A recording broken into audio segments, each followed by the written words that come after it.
Cause y'all been doing nerd stuff though. Don't tell nobody. Okay. Because we're not supposed to be in the building together. We not. My bad. What's up, Internet World? We're the News 19 Nerds. Lord, why you got a News 19 Nerd shirt on? You just I noticed? gotta represent. I told you, son, this has been a hard week. I'm Leroy. I'm Lauren. I'm Michael. We at home. I'll be honest with y'all. This wasn't my idea. Michael put all this together. I don't know how we gonna do this. So I mean, we just gonna talk. Cause y'all been doing nerd stuff though. Don't tell nobody. Okay. Because we're not supposed to be in the building together. We not. My bad. Don't tell nobody. I've been seeing videos like, okay. Yeah. Guess there's enough space in between. Yeah. But it is what it is. Yeah. We're trying this just social distancing. We're talking about the first 3 episodes of Westworld. Super big review. Here we go. Westworld. So I mean, at this point, I guess we're just doing straight spoilers, right? What do we think so far the first 3 episodes? I say we just. I know we're doing spoilers, but I say we just do a recap. So, what do y'all? Okay. I guess. What do y'all think so far? Like, has it been easy to follow along? Because Lauren has always been like, it's been different timelines, and it is hard for somebody to watch it and jump on board. Has this season been easy for you, Lauren, to keep up? This season has been easier for me to keep up with. And mind you, we're only 3 episodes in, but the first episode definitely got me in. Second episode got me in even more. And this third episode, I'm like, all right, let's do it. Let's keep going. I know I'm normally that person that's like, I don't know what's going on. And I have to admit, I was asleep for the first season. For the second season, I woke up, put my phone down for the third season. So let's go, Westworld. Fair enough. I mean, for me, I feel like this is so far easy to follow. To my knowledge, I feel like everything's happening in real time, at least from point A to point B. I don't feel like a lot of time jumping is happening in the first 3 episodes. I feel like we got Los Angeles, future Los Angeles world with Dolores and her stuff, and then we got San Francisco. Is it San Francisco? I thought it was Los Angeles. I think it's San Francisco. I'm not sure, to be honest with you. I just know I thought it was San Francisco. I don't know. It's somewhere in California in the future. There we go. We got that. And then you got a Westworld simulation, or actually, I guess it's World, right? Simulation with Maeve happening for a little bit. But since it's after, the whole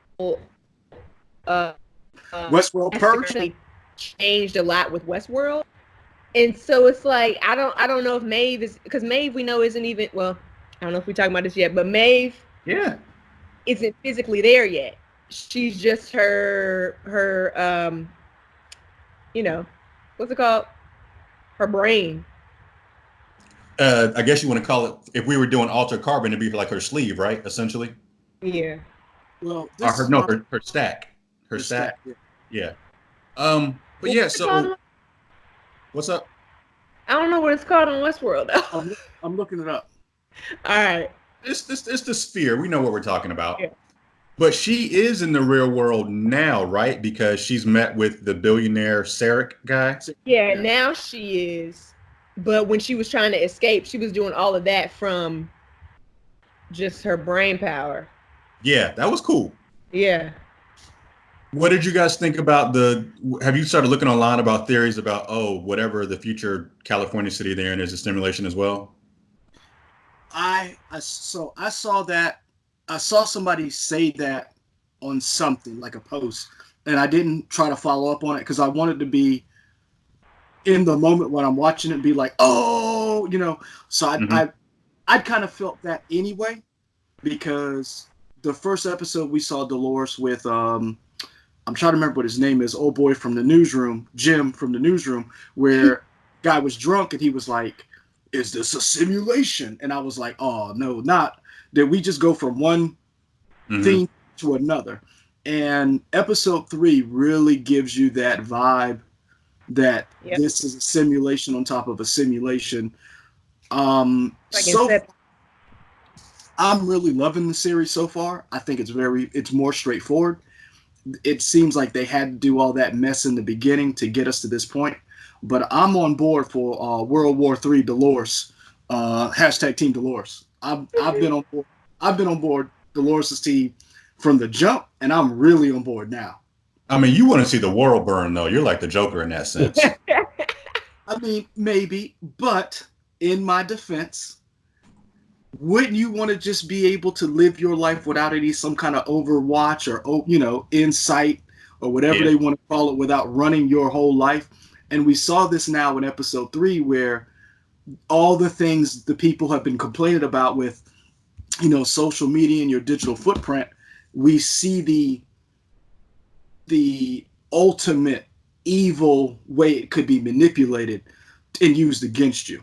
To the point where they're trying to predict how you're going to die based on your actions. Well, how much time should we as a society invest in you? Yeah. I mean, that's... That too, yeah. Wow. So, Leroy, you said that you thought that maybe this was a simulation based on episode 3, and Lauren, you kind of, I think I saw you nod your head. Yeah. Why do you guys think it's a simulation? It felt like... Because I don't trust anybody now. I don't trust any person that's on here. Like, are they real? Are they a host? Are they? I don't know. And with Caleb going back to that memory, I feel like that's something that they would have, if they were making him as a host, they would plant that memory in his head, and that is like the base of his character, right? So because we don't know anything more about him other than he's a veteran, and he served at some point, but that also could have been part of the storyline because it's just like. And Kid Cudi, don't forget that. Right, Kid Cudi's, Kid Cudi gave his life so Jesse Pinkman could live. Also, Beast Mode was in the show for a little bit. Yes, my cousin's cousin. Like what? Like, no. My favorite thing about that is the shirt. That shirt was cool. That just the shirt showed his emotions as he was having them. As he was having his emotions. I was like, yo, I need that shirt because mine just gonna stay angry. And Legal Ways was in it. Like I thought episode was that episode 2? That was episode 1. That was episode 1. That's episode 1. I thought that was a great start. I'm like, okay, I'm liking this, and like the whole these job opportunities that they have for to be a mercenary or whatever. I thought that's pretty cool. And like, yeah, that'd definitely be something that happens in the future. Why not? The thing I thought, like Lauren was saying, the reason why I think to me this is a simulation is because Dolores said that this is how they track you in this world. And she didn't say the real world. There were things that she intimated that made it seem like it was a simulation. Like she was saying all of this was controlled, that this environment isn't real. And it was little things like that where you're kind of like, is this real? But then it was also something else. Charlotte Hale said to her son, elephants are extinct. Well, if you're in a simulation, you not go do everything. You gonna leave some stuff out. You gonna be like, yo, elephants ain't real, man. You gonna take me to the elephants? And when she said they don't exist no more, I said, now what? And so when is this? Did the elephants go on? But the one thing I thought was very interesting about this is that we as humans are not the easiest to do what we should do. And I feel like this future is very nice in the sense of, I've seen, like, if you read Wired magazine or Popular Mechanics, you see these mock-ups and these models of future cities of how they should look, how we should, tackle global warming. We should have green environments built into our buildings that go up. We can't get people to stay in their homes during a pandemic. And you think in the future we will be able to build buildings to combat global warming? I guess it's one of those things where I'm just gonna it seems too pretty and too perfect. There are no homeless people. You notice that? We don't know where the homeless people are at. It's kind of like if you go to Greenville, you see a lot of homeless people in Greenville. But they're there. I see them. I've seen them. I think they hide them better than Columbia does, but that's a different topic. But I guess what I'm saying is like, from the very first episode, I've noticed everything is controlled. And I understand Rehoboam does that, but I thought if you're going to have a controlled environment, you need to control every aspect of it. And one of the things I thought was very interesting was, remember in the Matrix, everybody was upset about the second Matrix, the engineer, and how he was like, yo, humans are destructive. We had to make the Matrix. It couldn't be perfect because y'all would blow it up. In this one, they had crime. And I was like, if you're making a perfect world, you would make crime. And they turned it into a crypto-based gig economy that I was like, that's easier to deal with, and you can control who is a criminal and who isn't a criminal. You can target certain people that, and I was like, this all seems like a simulation, like a perfectly run system. And another thing is, Serac, your boy, what is his real name? I'm trying to remember what his real name is, but Vincent Castle, a Cassell. Yeah, Cassell. You notice you've never really seen him in the real world. So we didn't see him with Maeve. We don't know if he was really there, because we've seen in episode 3 with Charlotte, he wasn't there. Yeah. So we say this thing where it could be the real world, but there's so many little red herrings where we're like, this could actually be a simulation on top of a simulation. Maybe he's doing 5 different things because he's trying to, like, you know how people might have, I'm gonna let my simulation do this while I'm, doing other things because I don't have time for this. So maybe he was just in the house chilling. I mean, it's a possibility. he doing social distancing himself. Okay. Social distancing, yeah. Yeah. Okay. When you got that kind of money, you really don't have to do anything yourself. You got underlings. And maybe Maeve saw him because she's still in her program. You know what I mean? Maybe she's not out. Boom. He ain't really there. I don't know. So, I don't trust nothing no more. Nobody's real. Everybody a host. So, Leroy, I have a question for you then. Did you notice or pick up on the fact that in episode 2, whenever we were in War World, the aspect ratio was different from the rest of the show? No, I didn't. Okay, I was wondering if your director I had caught that, because I wonder if they're letting us know, oh, simulation, the aspect ratio is slightly different, and like it's almost like a letterbox version of the world when you're watching compared to whatever California is. I thought they were doing that because it was more or less like they were still in Westworld and they were trying to differentiate between this is actual Westworld, so to speak, or this is actual the island and versus this is the real world. I just felt like the way it was shot was different. Mm-hmm. I didn't notice the aspect ratio. I just felt like it had a tint of, it looked like it was shot in a different filter. I thought that was interesting versus everything else.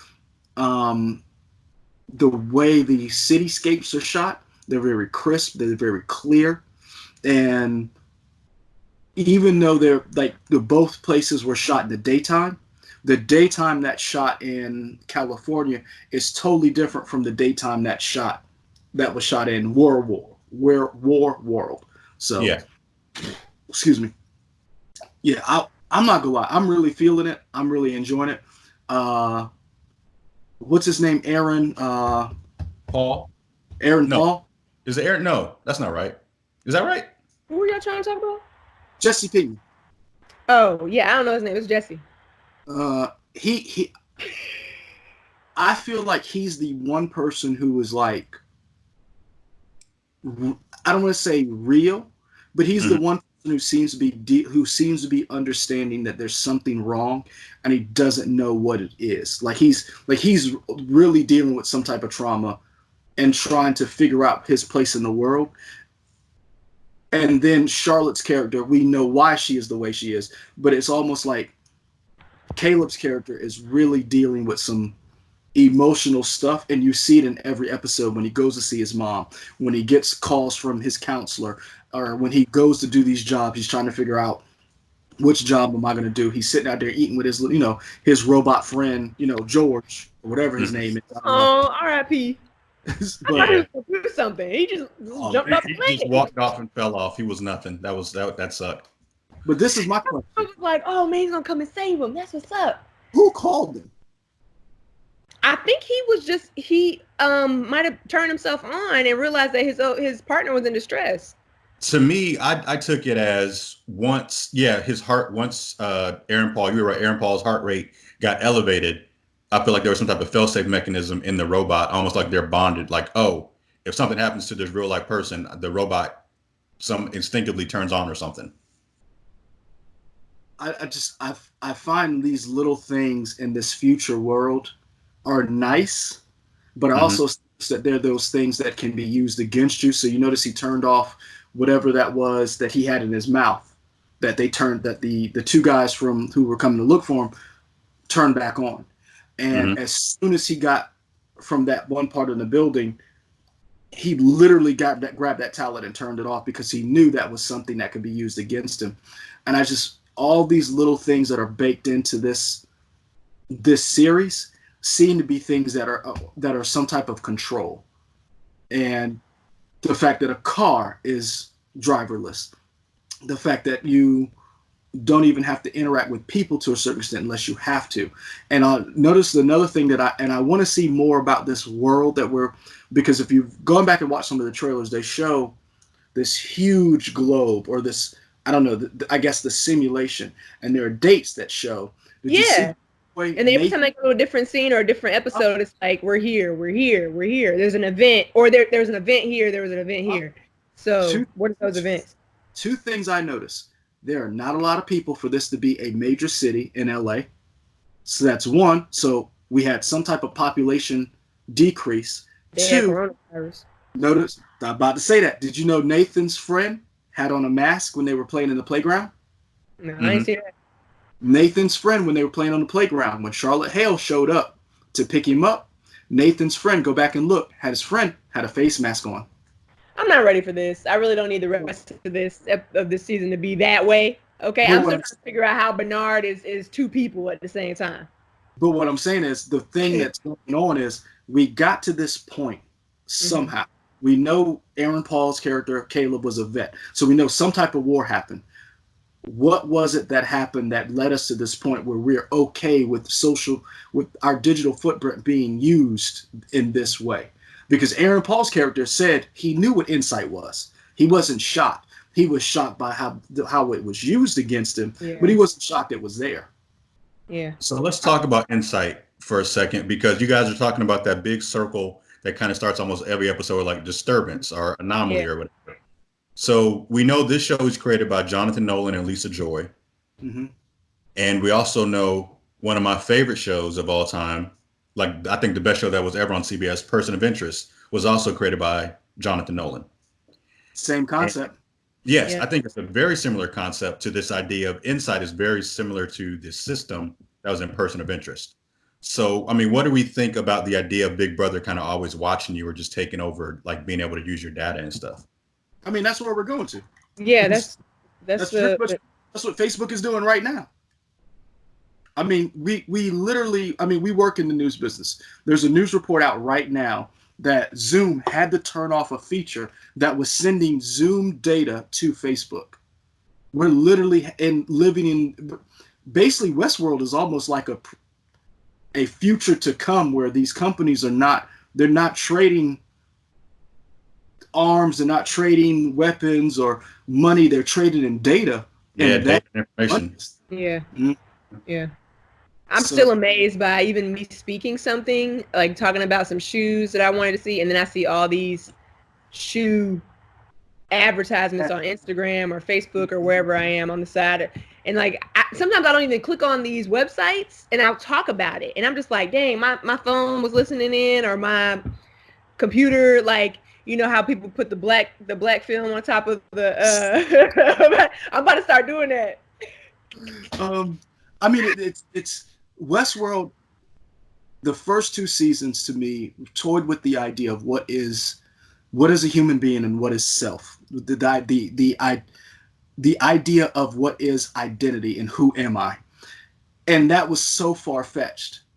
It's almost as like they were like, I'm trying to remember that.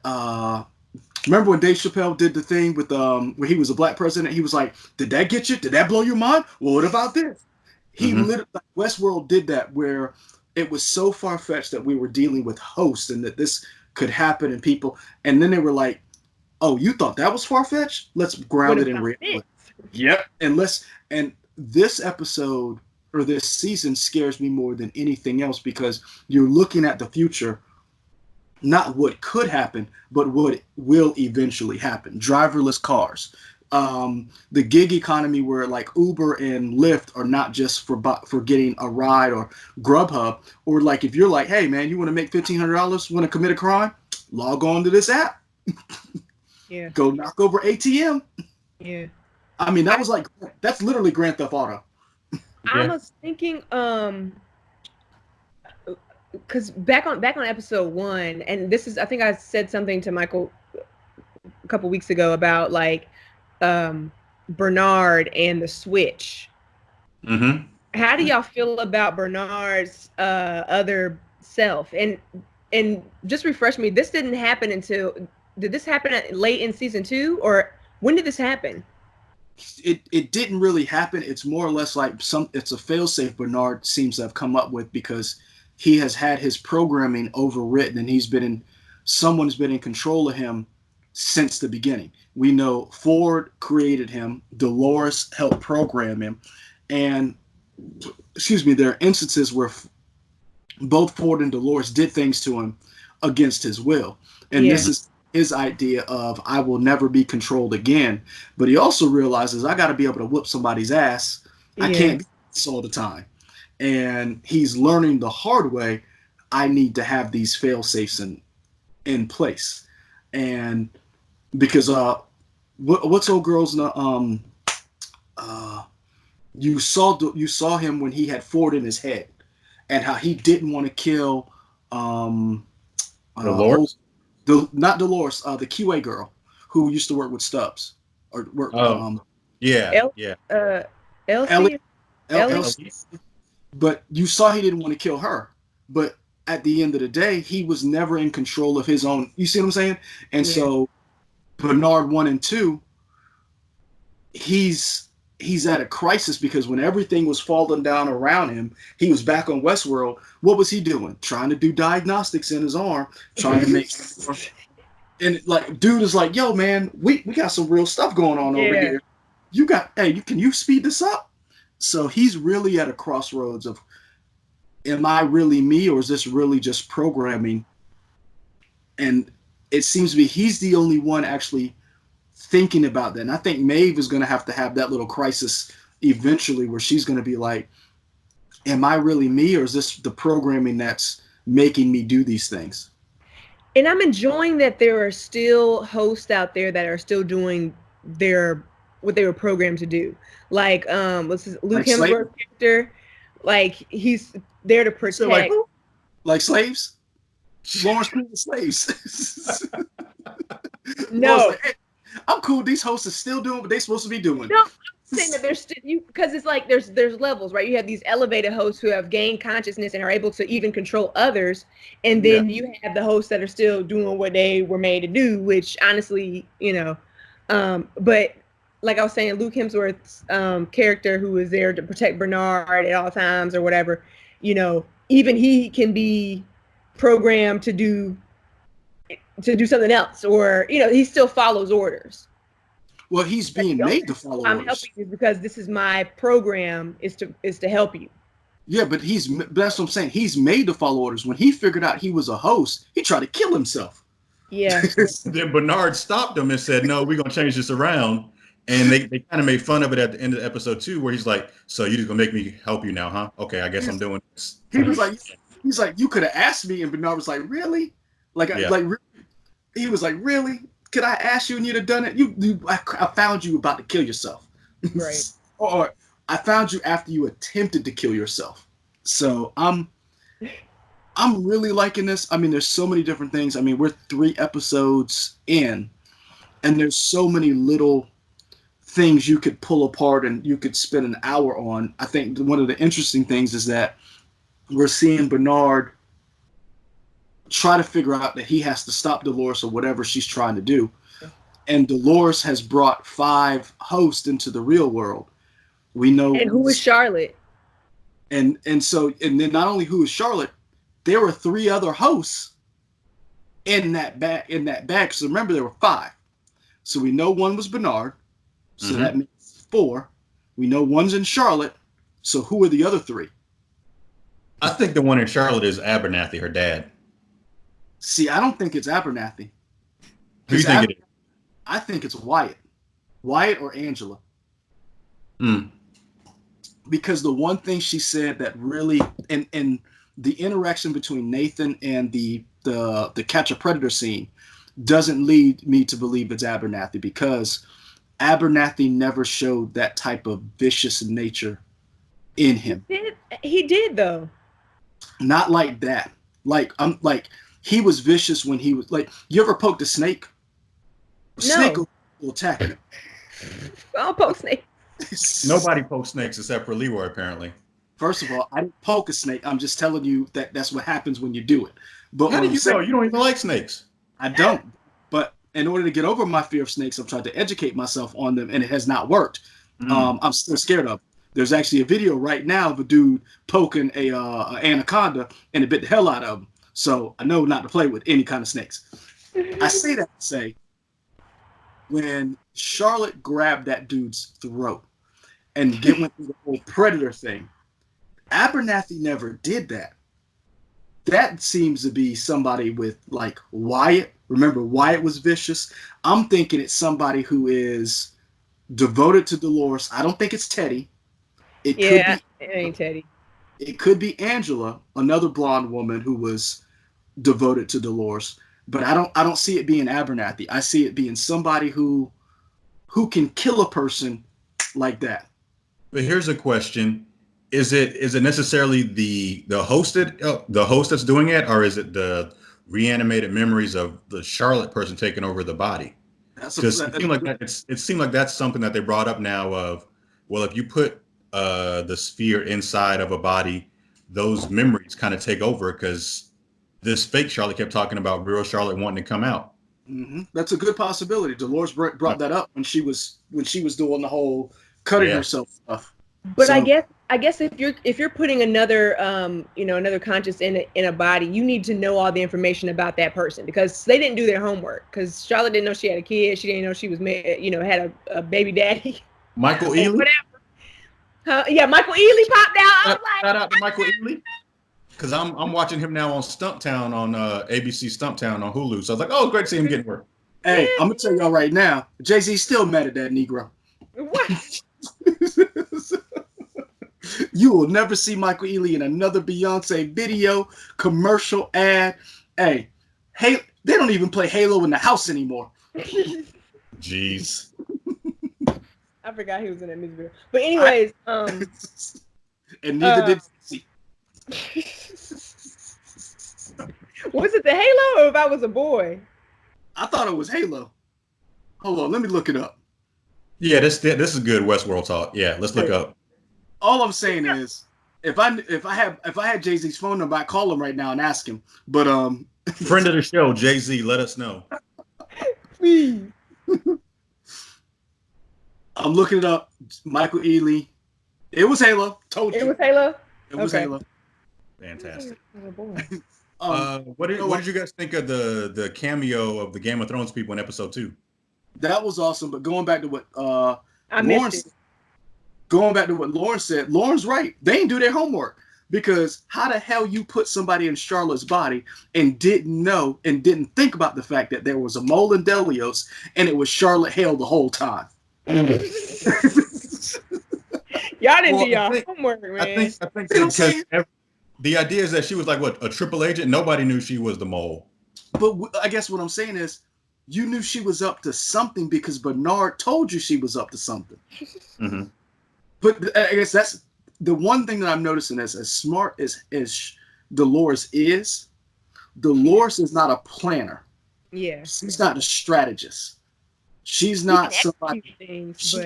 She acts on impulse and instinct, because what they should have done before they sent old girl back to Charlotte's house was gather all the data about Charlotte, look at all, because how the hell you missed the host recording her last declaration to her son? Mm-hmm. You missed that.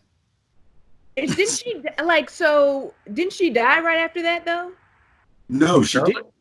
She didn't. Yeah. Remember, she got back to Bernard, and then remember they killed her, Yeah, a Charlotte clone killed Charlotte. and that was Dolores. Yeah.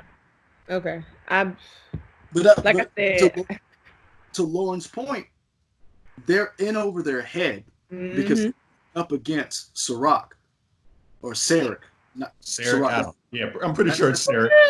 That's the liquor. I'm sorry, that's the vodka. Oh Lord, what they doing with Rock? When did he get involved? Hey man, it's been a hard week.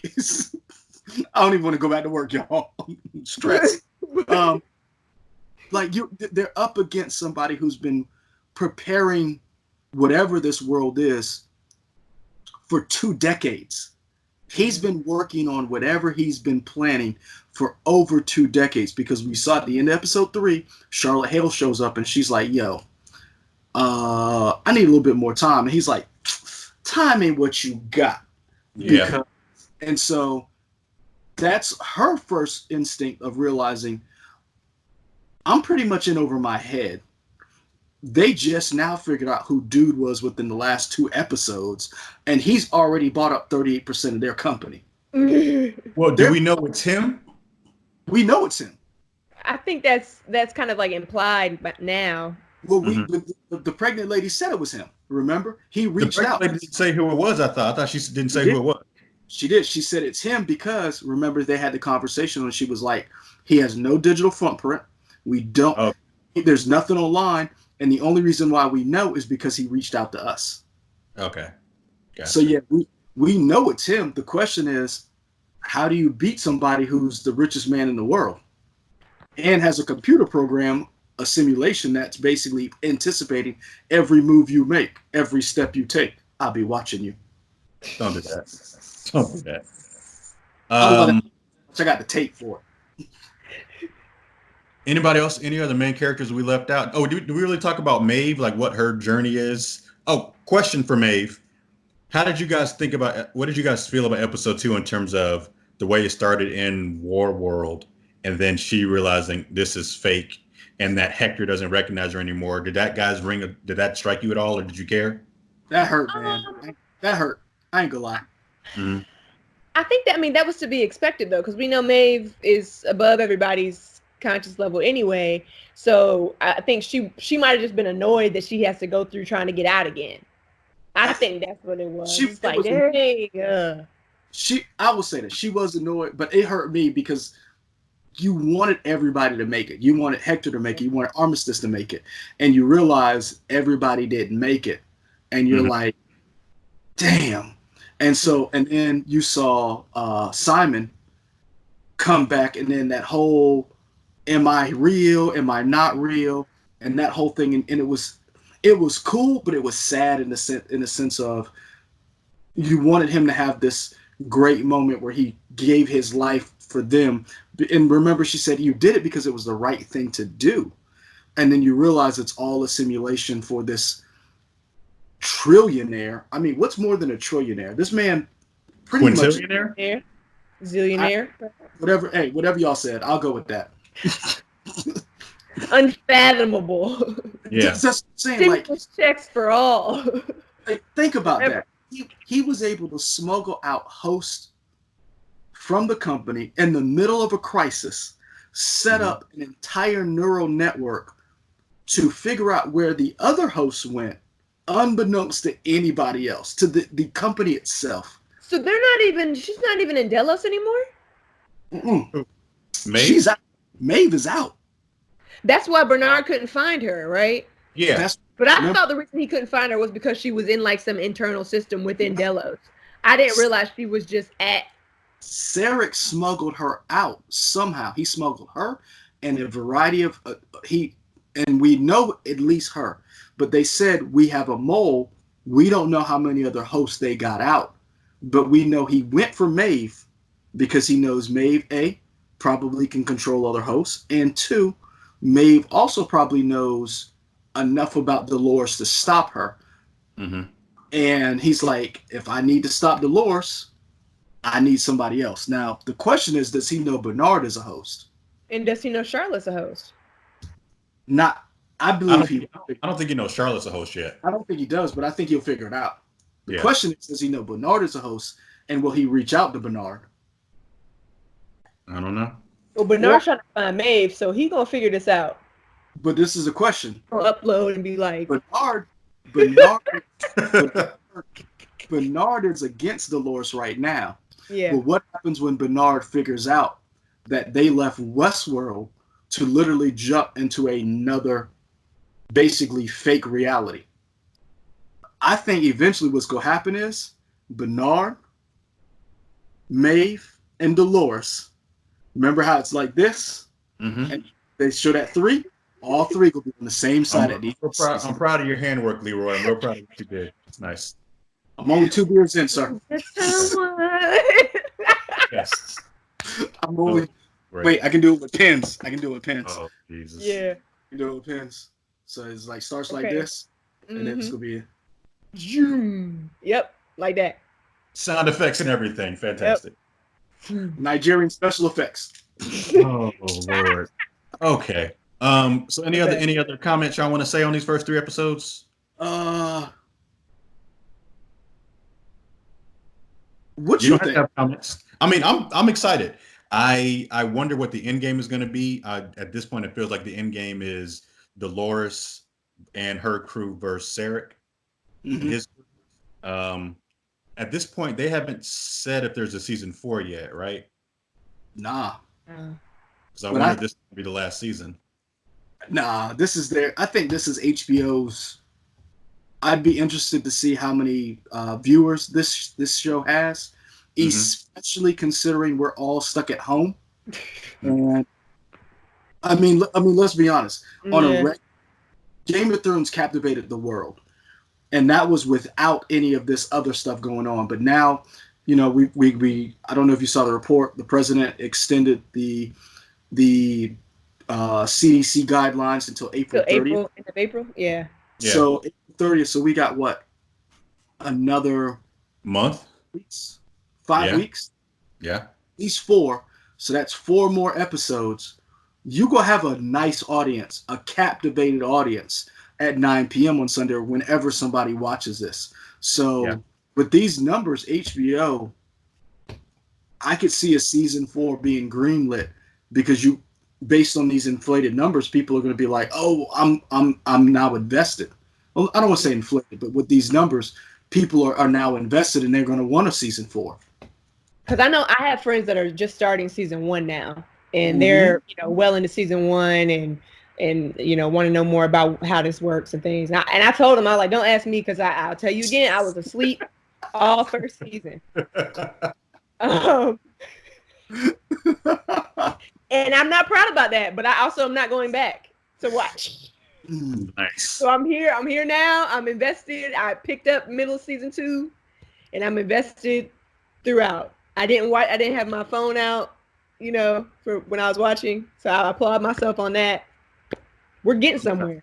I'm gonna ask each one of y'all, who is your favorite person so far this season? Charlotte. Okay. I don't know if it's just like I like Tessa Thompson or what, but I don't know. I think it's just the unknown with her right now and how she's trying to figure out who this person is, and they didn't do their homework. Yeah. I'm really feeling Dolores, in particular, this whole secret agent / I control insight Dolores, I think is great. Because it reminds me of, again, Person of Interest, a character by the name of Root, who was played by Amy Acker. Near the end of the series, she kind of got control of the machine and was able to kind of do some of the same stuff that Dolores is doing. So, yeah. It's interesting you said Dolores, who looks great in these outfits. I don't know who's dressing her. Clearly, she's not real because her feet would have to be hurting after all these heels that she's wearing, walking around this cityscape. Lauren, don't you? I'm be honest. Aren't you hating a little bit when you see Tessa Thompson and old girl walk out in these clothes, and you're like, who is dressing these women? Just that's part of the reason why I like Tessa Thompson, because she always has these angular fits that are just perfect. I don't know. I don't know. I want to be like her when I grow up. Did you watch the end of the episode? They talked about like Yeah, they talked about it. Yeah, yeah. about the fashions having to be as futuristic and but simplified. And Yeah. I mean, I'm loving the capes. It's funny you mentioned Dolores. I'm not picking Dolores. My favorite person. It's a toss between Maeve and just one episode, and Aaron and Caleb's character, Aaron Paul. Those are my two because they seem to be the people who are, with Aaron Paul's character just now becoming aware of what's going on around him, and Maeve just being Maeve. I don't think Aaron Paul has really fully grasped who he's dealing with. No, but I think he's grasped. I don't think he knows that Dolores is a host yet, for sure. I don't think he does, but I think that this episode he realizes the world, there is something wrong with the world. Mm-hmm. I liken Aaron Paul's character to Neo's character in The Matrix. This idea that you know something's wrong, you're existing in it, but you don't know what it is. And what happens when Aaron Paul's character realizes Dolores is a host? Just like when Neo realized that he was in The Matrix. So, and when you wake up and you realize you got these raggedy clothes on and you things. Jack me back in the Matrix, man. Joey Pants said it. Put me back in the Matrix. I mean, what happens when Aaron Paul realizes that Dolores is a host and that she's going to destroy the world? Yeah. Or that's her attempt. That's when he's gonna have his famous line from Breaking Bad. We can't say, but we know what you're talking about.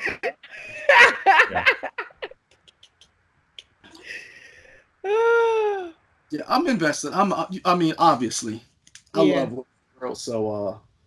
And like, I didn't want to say like with me liking Charlotte's character, it lessens anything with Maeve because Maeve will always be number one. But I just haven't seen. I mean, we know she's amazing and can do. Can control things that no one else can. And so I guess I was just like, okay, I'm glad we're seeing her again and she's still doing this. But I like the fact that Charlotte's character right now doesn't really know, but knows. One thing I want to point out, does her son know that she's not her? He knows she's different. Does he know? But does he know that he said, "You're not my mom. You're not my mom." Yeah. Yeah, I mean, and that's a trope that we've seen before when people like have a body snatcher thing. Your child always knows because that's supposed to be that ultimate connection. Yeah. I don't know if he knows exactly what's going on, but he knows something's different about mommy. And he brought it up, but then once he got that dog, he was like, "Oh, don't worry about it. We good." Right. My new fake mommy got me a dog, so I'm good. I mean, we don't know that. I mean, he good right now. I mean, he was very happy. And she sang the Sunshine song. She's like, "Oh, he knows the Sunshine song? Yeah, we good." Yeah, but I mean, he good right now. But I mean, she leave him again, and Michael Ealy got to pick him up. That'll be all right. You forgot our child. Who? Yeah. What are you talking about? You gonna wake him? Who? She said that. Who? I'm gonna tell you right now. I don't know anything about Michael Ealy or his character. Shout out to my man who stopped in the middle of Yeah, they was having some business. He said, he did one of these. He said, "Man, let me get up. Go talk to your son." Like I was like, whoa. He didn't even finish. He stopped in mid and was like, yo. Hats off to him. Bravo. Because I know a lot of people wouldn't have done that. I think we're going to wrap it up on that. Thank you. Wrap. Yeah, I think we're good on that, folks. So this was our first attempt at doing Skype. I think it went pretty well overall. Everybody had their clothes on. I mean, was that not going to be an option, Leroy? What are you saying? I don't understand. Video of the lady, the mayor, who went to the bathroom on her Zoom call? I have not seen that video. No, what? Yeah, son, that's hilarious. She left the microphone on. Yeah. You must mute yourself. Hey, these Skype calls and these Zoom meetings, hilarious. Yeah. Where the dude was running around behind his wife in his underwear. Classic. Okay, Lauren, where can they find us? On the couch. Okay. You can find us on Instagram, Facebook, Twitter, WOTX.com, WOTX app, all YouTube. that. YouTube. There we go. Yeah. Mainly we're on the couch for the foreseeable future. Yeah. Pretty much. I'm being this room right here. My nerd can't. Okay. Y'all wave and say bye. Bye, y'all.